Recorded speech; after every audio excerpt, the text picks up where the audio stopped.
It's exciting to think about all these new models, but we also have to remember that our students have logged a lot of hours in models that are very different than this. So dropping students into a blended learning setting and expecting them just to succeed magically is a little bit like dropping students into a pool that have never seen one before and expecting them to be able to swim.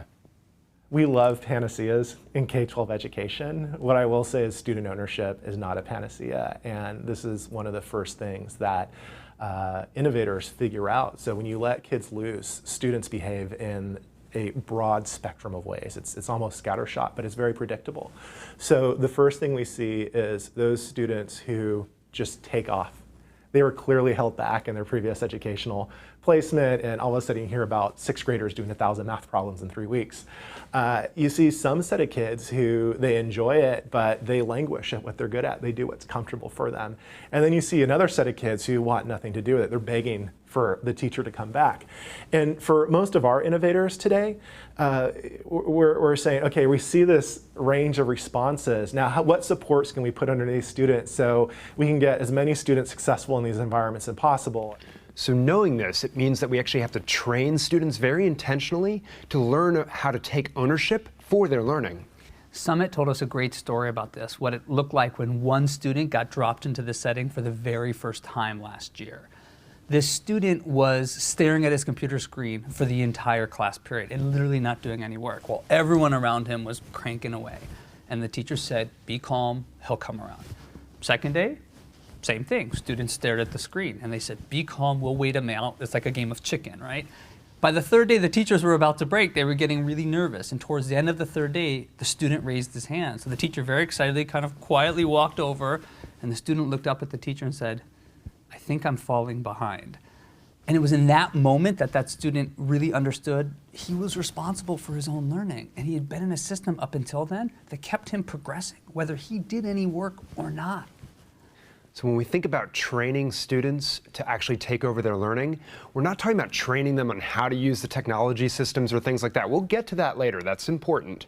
But what we're talking about is creating routines that they practice over and over again, systems that really help manage that transition to them owning their learning so that we can build this culture in these schools. This is learned, not intuitively known. One of the lessons we did was a what to do when you get stuck lesson. And so you can get stuck in anything, whether the wireless network goes down or whether the website won't load or whether there's just something that you're stuck on. So our teachers built a lesson around what to do when you get stuck, and students voiced, like drawing from their previous experience, strategies they've used to overcome challenges or get unstuck.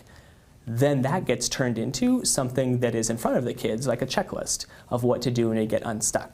We continue to develop these as we explore new parts of our model so that kids can be empowered to develop what their checklist look like to how to get unstuck.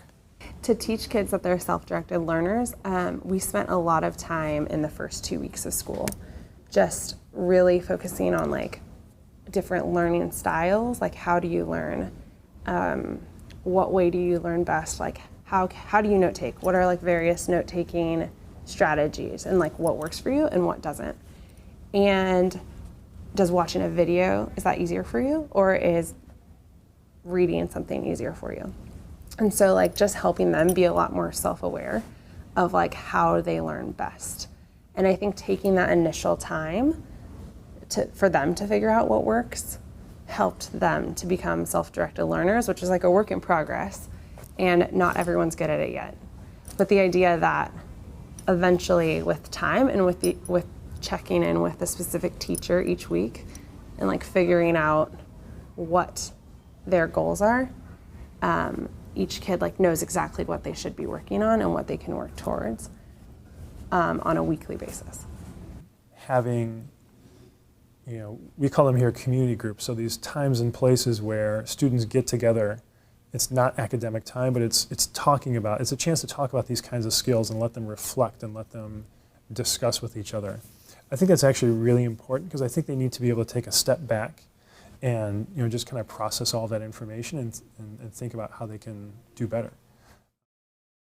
We've mapped out a technology vision as a school for K through 4. We're saying that by 4th grade, we want our students to be using technology for social change rather than learning how to use technology. So we backward mapped from that vision where in 4th grade, we want them to be creating graphic art, to be communicating with students in other parts of the country, to be creating plans and communicating those to other people, to making a class publication online.